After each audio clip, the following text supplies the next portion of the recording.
He was exhausted. His feet were blistered. His clothes were torn, and hunger twisted his stomach into knots. Every step back home felt heavier than the last, not just because of physical weakness, but because of the crushing weight of shame. He had left with pockets full of money and eyes full of dreams, but now he had nothing but regret, a broken spirit, and a desperate hope that maybe his father would let him come back, not as a son, but as a servant.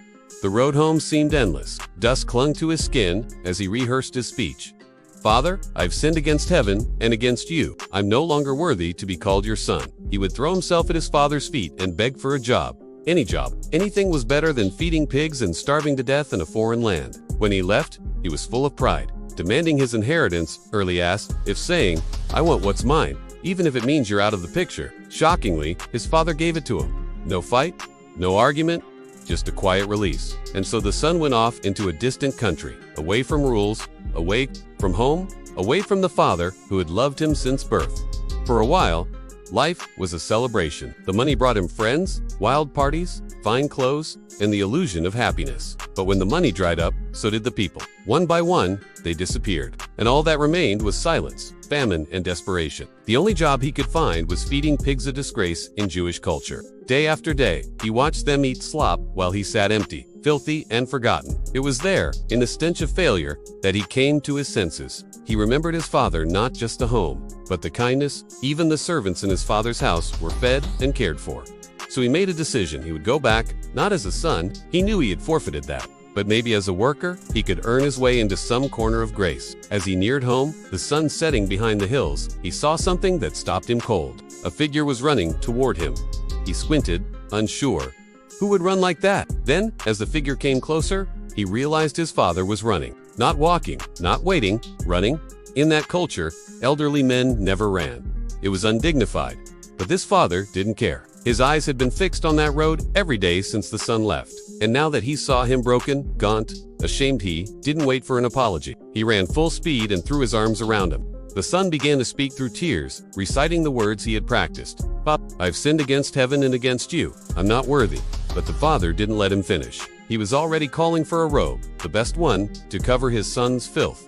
A ring, to restore his authority as part of the family. Sandalus, to remind him that he was not a servant, but a son. He ordered the fattened calf to be killed. The celebration would begin immediately. "My son was dead and is alive again," he said.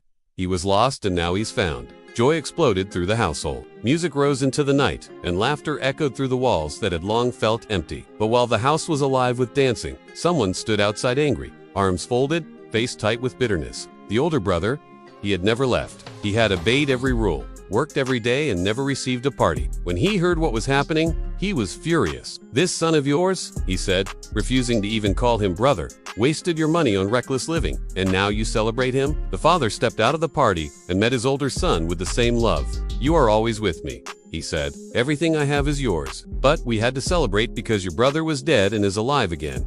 He was lost, and now he's found." Jesus told this story not just to entertain, but to reveal the very heart of God.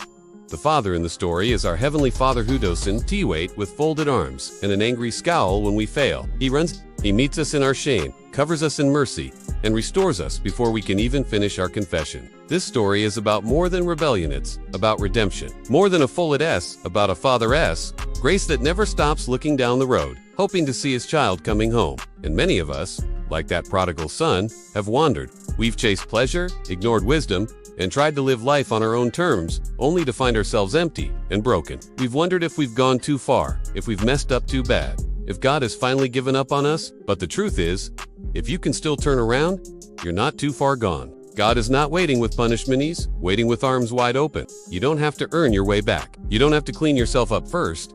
He wants you as you are. Filthy, broken, ashamed, He's ready to run to you. And when He does, He brings restoration, not just forgiveness. He calls you son. He calls you daughter.